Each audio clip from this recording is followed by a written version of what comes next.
Connor Zilisch's victory at Watkins Glen was supposed to be the happiest day of his career. The crowd roared, cameras flashed, and he stood on top of his car to celebrate. Then, in a split second, the cheering stopped. This is the eerie, minute-by-minute story of the NASCAR win that ended in silence, and the fall no one saw coming. It was supposed to be his moment. The crowd didn't know they were about to witness something they'd never forget. The sun was warm over Watkins Glen, a small New York town known for its winding roads and loud engines. On this summer afternoon, thousands of people had gathered for the Xfinity Series race.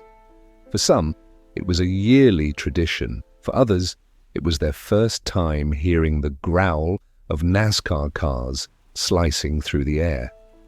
Connor Zilisch, a young driver with a sharp focus and an unshakable grip on the wheel, was at the front of the pack. This was his moment, a win that would make his name echo beyond the racetrack. Every turn of the track seemed to promise him victory. The last lap began, fans stood, cameras ready. Connor's number 88 car, shining under the sun, hugged each curve perfectly. The distance between him and the second-place car grew wider. People started clapping, already sure of the outcome. In the announcer's booth, voices rose with excitement. Connor Zilisch is about to make history here at Watkins Glen. The words were met with a wave of cheers. The checkered flag waved. Connor crossed the line. First place. The crowd roared, their voices bouncing off the surrounding hills. He slowed his car, letting the reality sink in. This was not just a win, this was a statement. He drove toward victory lane, but before the official ceremony, he decided to give the fans something more, a celebration they would remember. Pulling the car to a stop in front of the crowd, he climbed out through the window, waving. The cameras zoomed in, capturing his wide grin. Connor stepped onto the roof of his car, arms raised in victory. The crowd cheered louder. The air was full of noise, clapping, whistling, the distant rumble of other engines cooling down. Then, without warning, the tone shifted. Connor Zilisch had just stepped onto the roof of his car. The moment was pure joy, but joy can turn quickly. The metal beneath his shoes felt solid, but the slope of the car's roof was tricky. Connor turned to face the fans, his left foot slightly ahead. He waved again, holding his helmet in the other hand. Below him, cameras clicked like 1,000 tiny insects. The announcer's voice was still going. "Look at this young man. What a victory for JR Motorsports." Then it happened. One moment he was standing tall, the next his foot slid on the smooth paint. His body tilted forward. The helmet slipped from his hand, clattering against the car's hood. Connor's arms flailed as gravity pulled him down. There was a strange half-second of silence, as if the crowd collectively held its breath. Then came the dull, heavy sound of his body hitting the ground.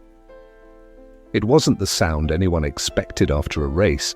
It wasn't part of the show. Connor lay on the ground, motionless for a moment. People in the front row covered their mouths. A few shouted for help. His crew rushed forward, dropping whatever they were holding. Medical staff appeared almost instantly, their bright shirts cutting through the muted colors of the scene. They knelt beside him, speaking quickly but softly. The crowd was still frozen, unsure whether to clap, pray, or just watch. Somewhere near the pit area, a small child asked his father, "Why isn't he getting up?" The father didn't answer.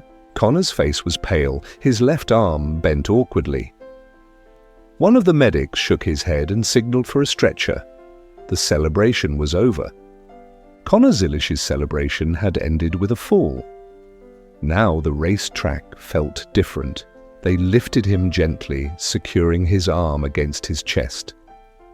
As they wheeled him away, the crowd clapped, not the wild applause of a win, but the soft, uncertain clapping reserved for someone who needs strength. In the media room, reporters whispered. The official statement came quickly. Connor Zilisch had broken his collarbone during the fall. His condition was stable, but he would need time to recover. Outside, the air felt heavy. The sound of engines starting for the next event seemed quieter, more careful. Fans left the stand slower than usual, some replaying the moment on their phones, others shaking their heads in disbelief. Later, footage would show the exact second his foot slipped. Analysts would talk about the angle, the surface of the car, and how easily a moment of joy can become something else entirely. For Connor, this win would always be different. It wouldn't just be about the speed or the checkered flag. It would be about the reminder that even in moments of victory, life can tilt, and you can fall before you know it. They say racing is dangerous, but no one tells you the most dangerous moment might be after the race is already won.